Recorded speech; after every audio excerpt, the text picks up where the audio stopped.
Hola, hola chicos y chicas de toda Bolivia, mi nombre es Virginia González y pertenezco a la Liga STEAM. Seré tu profe de la clase de química el día de hoy. Ponte cómodo porque hoy vamos a aprender el capítulo número 17 que denominamos nomenclatura, notación y nomenclatura de las sales orgánicas. Hoy te voy a comentar lo que vamos a aprender y es ¿qué son las sales orgánicas? ¿Cuál es la nomenclatura de las sales orgánicas? Y finalmente, ¿cuáles son los usos de las sales orgánicas? Para comenzar, tenemos la siguiente pregunta. ¿Qué son las sales orgánicas? Recuerda que las sales orgánicas son compuestos iónicos que derivan previamente de un compuesto orgánico que ha sufrido una transformación que permite ser portador de carga. Su identidad química depende del ion asociado. Entonces aquí podemos ver la estructura de las sales orgánicas, donde vemos que en A podemos identificar la estructura carbonada, la parte orgánica de las sales orgánicas.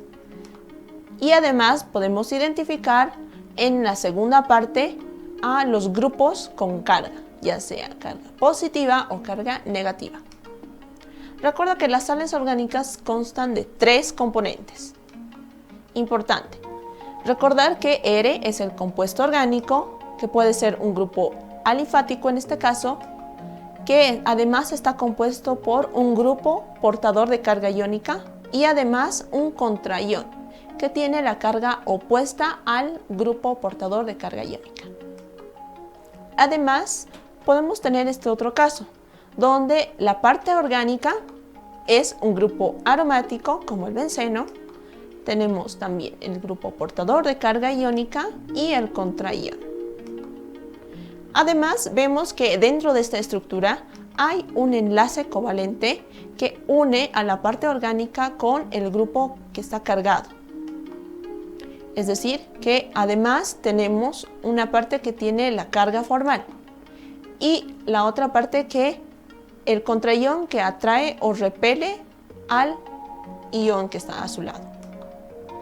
Recuerda que la identidad y estructura química de las sales orgánicas vienen definidas por todos sus componentes, es decir, la parte orgánica, que puede ser el grupo alifático, el grupo portador de carga iónica y el contraión.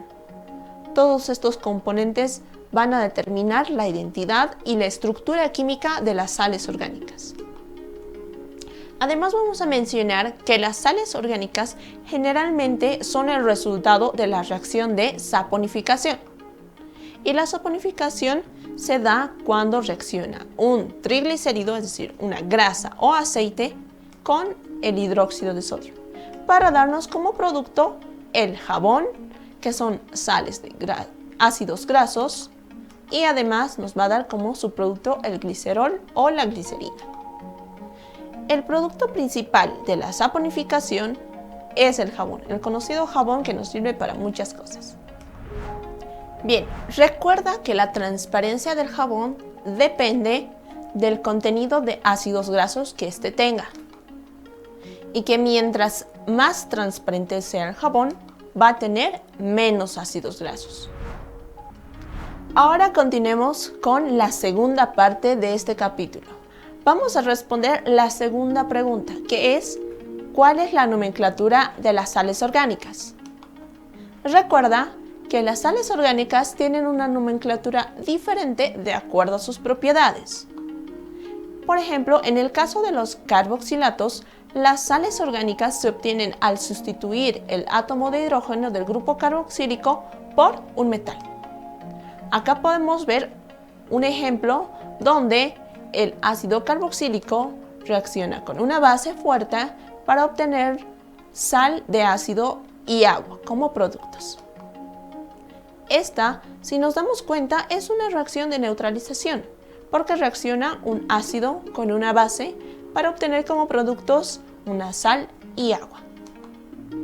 Acá vamos a ver un ejemplo donde tenemos una sal de ácido, en donde un metal puede ser cualquier catión metálico como el sodio, el plomo, el potasio, el amonio, etc. Ahora vamos a hablar un poco sobre la nomenclatura IUPAC de las sales orgánicas. Para nombrarlas vamos a ver que se cambia la terminación oico, que corresponde al ácido carboxílico, por la terminación oato. Y además se acompaña con el nombre del metal. Para entender un poco esto vamos a tener varios ejemplos. En el primer ejemplo vamos a tener que este compuesto tiene una cadena con 1 más 7, tiene 8 más un carbono, tiene 9 carbonos, tiene un grupo carboxílico y además está acompañado por un metal. Entonces el primer paso va a ser identificar si el metal es monovalente, divalente o trivalente. Es decir, que tenga carga más 1, más 2 o más 3. En este caso, nuestro ejemplo, el sodio tiene carga más 1, por tanto, es un compuesto monovalente. El segundo paso para nombrar este compuesto es identificar al ácido del cual proviene la sal. En este caso tenemos el ácido nonanoico. Y el tercer paso va a ser hacer el cambio de oico por oato, es decir, de ácido nonanoico a nonanoato. Y finalmente el cuarto paso es nombrar al metal. Entonces el nombre de la sal va a ser nononoato de sodio. Ese es el nombre de nuestro compuesto. Ahora vamos con el segundo ejemplo, donde acá podemos ver que hay una cadena carbonada, tenemos el grupo carboxílico y finalmente tenemos un metal, pero este metal tiene otras características. Entonces vamos a recordar los pasos para nombrar a este compuesto. Primero es identificar si el metal es monovalente, divalente o trivalente. Es decir, si va a tener carga más 1, más 2 o más 3. En este caso, el calcio tiene carga más 2, por tanto es bivalente. El segundo paso es identificar al ácido del cual proviene la sal. En este caso es el ácido hexanoico, porque tiene 6 átomos de carbono. El siguiente paso es hacer el cambio de la terminación oico por la terminación oato. Es decir, vamos a hacer el cambio de ácido hexanoico a hexanoato. Y finalmente vamos a nombrar al metal. Pero que en este caso, como se trata de un metal bivalente, vamos a nombrarlo con el prefijo di. Entonces, el nombre de la sal resultante va a ser el dihexanoato de calcio, que es este compuesto que era nuestro ejemplo. Ahora vamos con otro ejemplo, que en este caso tenemos un doble enlace en medio de este compuesto. Entonces, para este caso, lo primero que vamos a hacer es, como ya hemos aprendido, identificar si el metal es monovalente, es bivalente o trivalente. Es decir, si tiene carga más 1, carga más 2 o carga más 3. En este caso, el metal que acompaña a nuestra sal es el magnesio. Por tanto, va a ser divalente porque tiene carga más 2. El segundo paso va a ser identificar al ácido del cual procede esta sal. En este caso es el ácido but2-enoico. ¿Por qué but2? Porque hay un doble enlace en la posición 2 de este ácido. El tercer paso es hacer el cambio de la terminación oico por la terminación oato. Entonces vamos a hacer el cambio de ácido but2-enoico por la terminación but2-enoato. El cuarto paso y el último es nombrar al metal. Y como ya hemos visto, si se trata de un metal bivalente, vamos a añadirle el prefijo di. Por lo tanto, el nombre de la sal que hemos tenido como ejemplo es el di-but2-enoato de magnesio. Es un poco complicado, pero yo sé que lo has entendido. Ahora vamos con el cuarto ejemplo. Este tiene muchos más componentes. Tiene un doble enlace, tiene además compuestos como el bromo, el cloro, un grupo hidroxilo que están acompañando a la parte de la sal. Y además tiene un metal que está al final. Entonces recordemos que primero es identificar si el metal es monovalente, bivalente o trivalente. Es decir, si va a tener carga más 1, carga más 2 o carga más 3. En este caso, como estamos viendo, el sodio es carga más 1. Por tanto, es un metal monovalente. El segundo paso es enumerar la cadena dando prioridad al grupo carboxílico. En este caso, como el grupo carboxílico es el grupo prioritario, es el grupo principal de la cadena, entonces va a tener la posición número 1. Y a partir de él vamos a ir enumerando los demás carbonos hasta el final. Y además vemos que ahí en el carbono número 1 está acompañado por el sodio, que es la característica de las sales orgánicas. El tercer paso es nombrar a los demás radicales de esta cadena. ¿Cuáles son los radicales de esta cadena? Pues están el bromo en la posición número 5, está el cloro en la posición número 4 y finalmente está el grupo hidroxi en la posición número 3. El cuarto paso para nombrar a este compuesto es hacer el cambio de la terminación oico del ácido por la terminación oato. En este caso, el ácido 6-heptenoico se va a cambiar por la terminación 6-heptenoato. Y finalmente vamos a nombrar al metal. Por lo tanto, el nombre de la sal va a ser 5-bromo, 4-cloro, 3-hidroxi, 6-heptenoato de sodio, que va a ser nuestro compuesto. Bien, ahora vamos a continuar con otro ejemplo de sal orgánica, que en este caso son los dialquil cuprato de litio. El dialquil cuprato de litio es útil en la síntesis orgánica y su fórmula es la que podemos observar en pantalla, donde hay algo particular y peculiar. El átomo de cobre en este caso porta una carga negativa, pero nosotros hemos aprendido durante todas nuestras clases que el cobre tiene carga positiva. Entonces esto es algo diferente y característico de este tipo de sales, donde vemos que aquí están todos los componentes que conforman este tipo de sal. Tenemos un radical alquílico que puede ser el metil, el etil, etc. Además tenemos un compuesto halógeno que es X, donde este compuesto halógeno puede ser el bromo, el yodo, el cloro o el flúor. Además tenemos al litio como agente reductor en este tipo de reacción. También tenemos al halogenuro de cobre, donde el halogenuro puede ser bromo, yodo, cloro o flúor, que acompaña al cobre. Un ejemplo de este caso es esta reacción, donde el bromuro de metilo va a generar el metil litio, donde el litio va a actuar como catalizador de esta reacción y después, gracias al yoduro de cobre, se va a obtener el cuprodimetil litio, que combinándose con el yoduro de N-octilo se va a obtener como producto principal al N-nonano, un alcano que es bastante característico y usado en muchas aplicaciones. Vemos que aquí el dialquil cuprato de litio es una parte esencial en este tipo de reacción. Además tenemos otro caso de sales orgánicas, que son las sales de sulfonio, donde estos se forman a partir de una reacción entre el sulfuro orgánico con un halogenuro de alquilo. Esto lo vamos a ver en el ejemplo, donde el sulfuro reacciona con el halogenuro de alquilo a través de una reacción de tipo SN2 para dar una sal de sulfonio.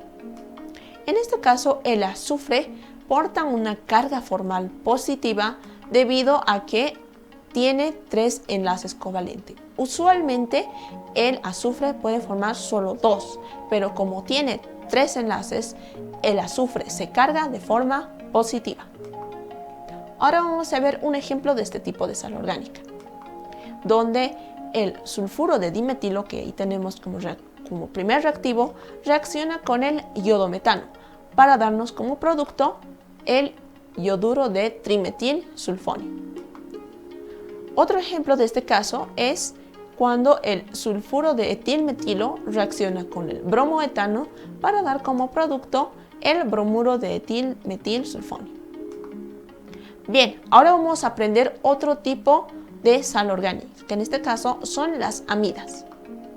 Las amidas son sustancias que además del grupo carbonilo presentan en su estructura un grupo amino, que estas amidas son derivados de ácidos carboxílicos y que resultan de la sustitución del grupo hidroxilo del ácido por un grupo amino, que puede ser primario, secundario o terciario. Por lo tanto, la fórmula general de las amidas va a ser la siguiente. Acá podemos observar que este R' y R2' pueden ser iguales o diferentes. Bien, ahora vamos a aprender un poco sobre la nomenclatura de las amidas. Vamos a aprender el primer caso donde la amida es el grupo principal. Entonces, para esto el primer paso es identificar el ácido del cual proviene la amida. En este caso es el ácido etanoico o el ácido acético.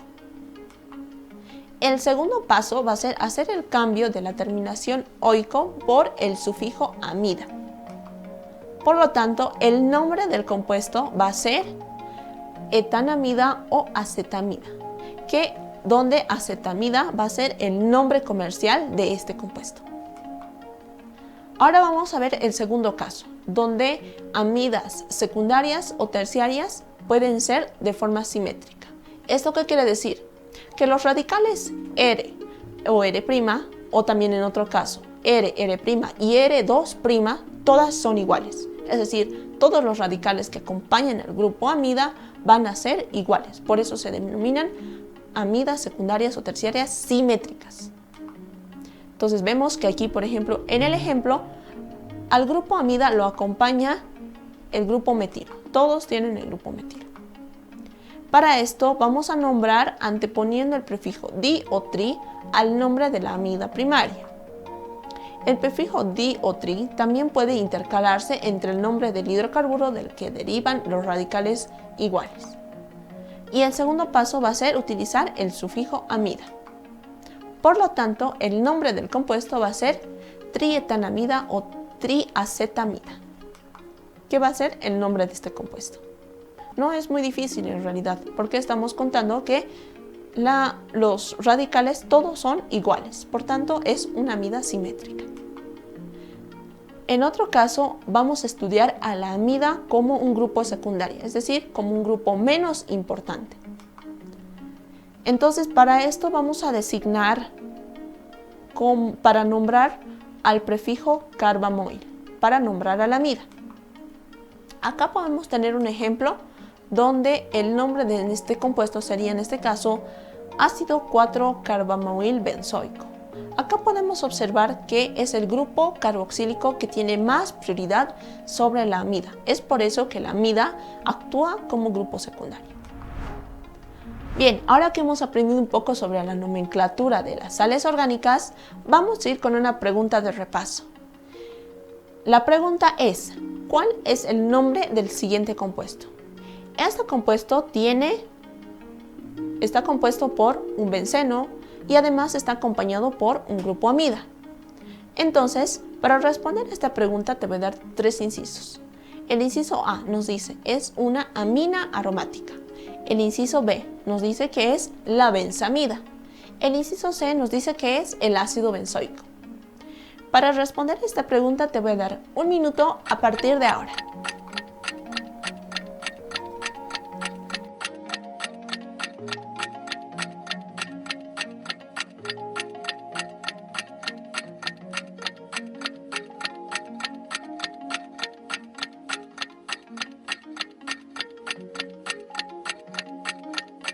Y tiempo. La respuesta correcta a esta pregunta es el inciso B. Este compuesto se llama benzamida.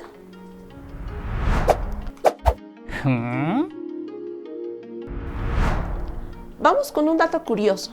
¿Sabías que el acetato de sodio es un aditivo utilizado en la industria de alimentos que es utilizado por sus propiedades como regulador de acidez, secuestrante y conservador de alimentos? Interesante, ¿cierto? Y además que las aplicaciones de este acetato de sodio están principalmente en la panificación, está en la elaboración de mayonesas, en la producción de salsas, en la elaboración de los vinagres, además como aditivo en productos cárnicos y también se utiliza en la preparación de las botanitas. Recuerda que los acetatos, incluido el acetato de sodio, se emplean en diversos productos de panificación, pero estos no se pueden utilizar hasta más del 0.4%. Y la función de este acetato de sodio es el de evitar el crecimiento de hongos, específicamente el desarrollo de Bacillus mesenterico, que son patógenos que pueden contaminar estos productos de la alimentación, ya que es principalmente el Bacillus mesentericus causante de la alteración glutinosa que da origen al pan hilarante y correoso, que hace que tenga este aspecto de un pan contaminado. Sin embargo, este Bacillus mesentericus no afecta a las levaduras fermentadoras. Por tanto, a pesar de que este pan, la harina, puede estar contaminado por este Bacillus mesentericus, se puede dar la producción de pan, pero contaminado.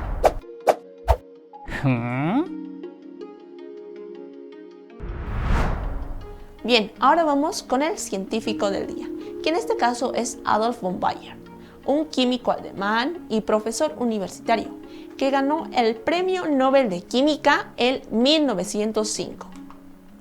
Este fue galardonado por el desarrollo de la química orgánica mediante los colorantes químicos y es particularmente conocido por su trabajo con el añil. Además, vamos a mencionar que gracias a él se pudo sintetizar la fenolftaleína, un indicador ácido-base muy utilizado en química. También descubrió la fluoresceína, que es este compuesto fluorescente que sirve para teñir las células y que le sirve a los médicos para hacer diagnóstico. Además, ayudó en el descubrimiento del ácido barbitúrico, un fármaco muy utilizado para tranquilizar a las personas que tienen problemas psicológicos. Además, estudió los lactámicos, los terpenos, las purinas, los poliacetilenos y además de todo esto, introdujo el concepto de la tautomerización, muy importante en lo que es el estudio de la química orgánica.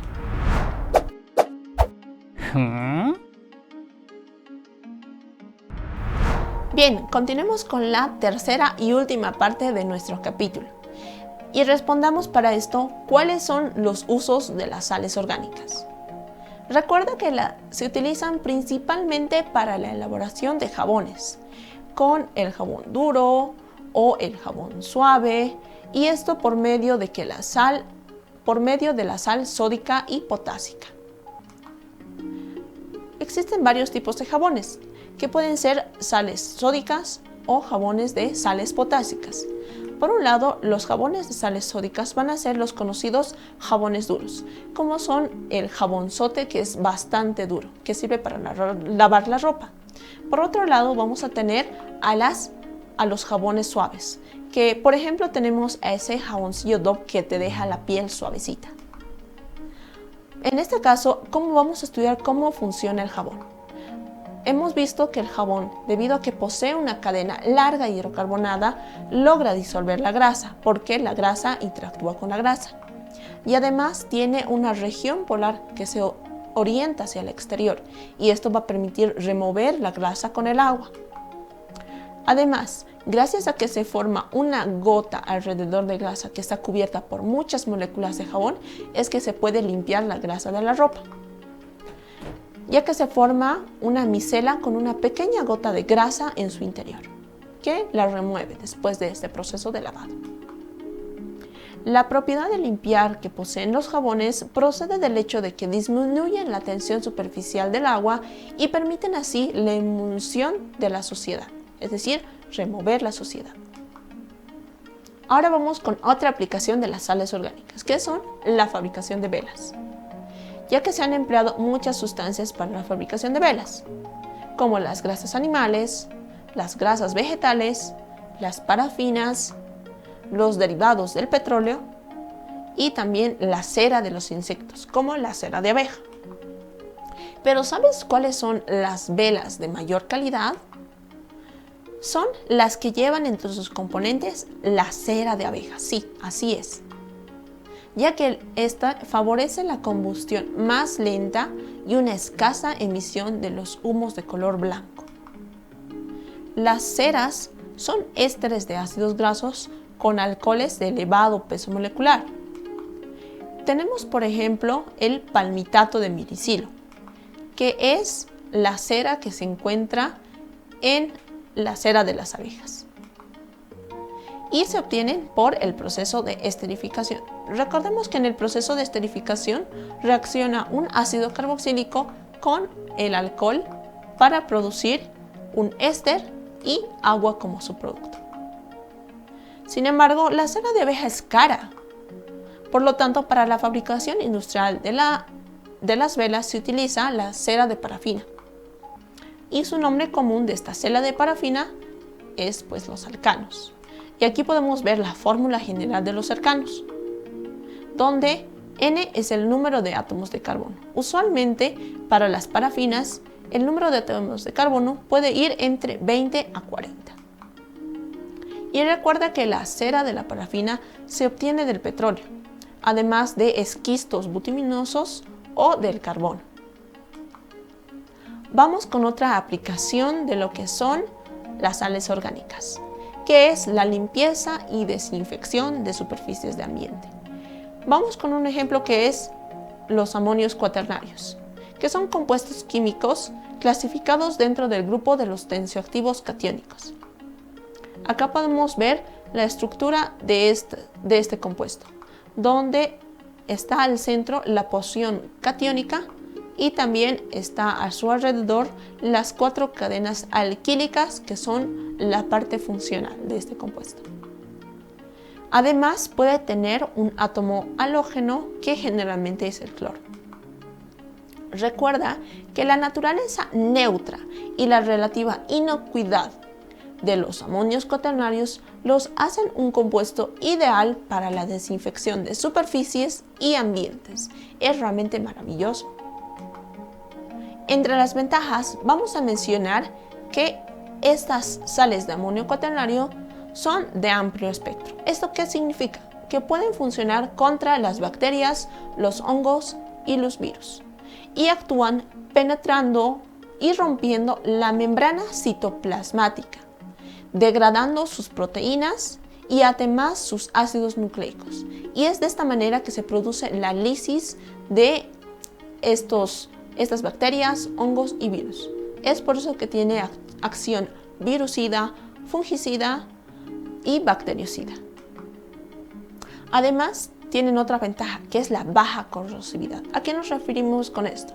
Es que no atacan la mayoría de las superficies y su manipulación, por tanto, es relativamente segura en comparación a otros desinfectantes. También tiene otras ventajas, como la efectividad, ya que incluso en presencia de materia orgánica puede actuar. Otros desinfectantes no pueden hacerlo. Y especialmente con las últimas generaciones de amonios cuaternarios se ha mejorado esta propiedad de efectividad en presencia de materia orgánica. Además, tiene poder residual.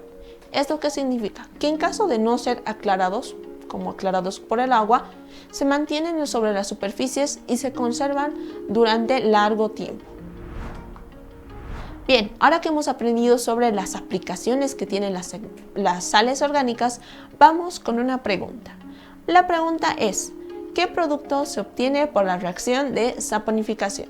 Yo sé que la sabes, pero para responder a esta pregunta tienes 3 incisos. El inciso A nos dice, se pueden obtener ceras. El inciso B es, se pueden obtener jabones. O el inciso C es que se pueden obtener ésteres. Para responder a esta pregunta tienes 1 minuto a partir de ahora.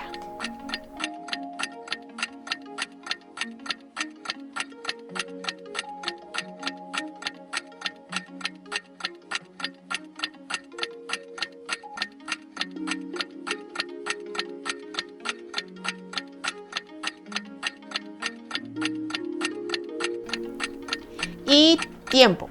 La respuesta correcta a esta pregunta es el inciso B. Se pueden obtener los jabones por saponificación, ya que la saponificación tiene como principal producto al jabón. Bien, muchachos, llegamos al final de esta clase, pero recordemos lo que hemos aprendido. Primero, ¿qué son las sales orgánicas?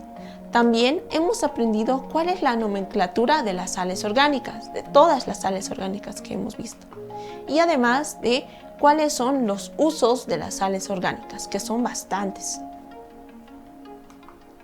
Bien, recuerda que tienes que practicar tus ejercicios, repasar esta clase y nos veríamos en una próxima ocasión. Hasta luego. Chao, chao.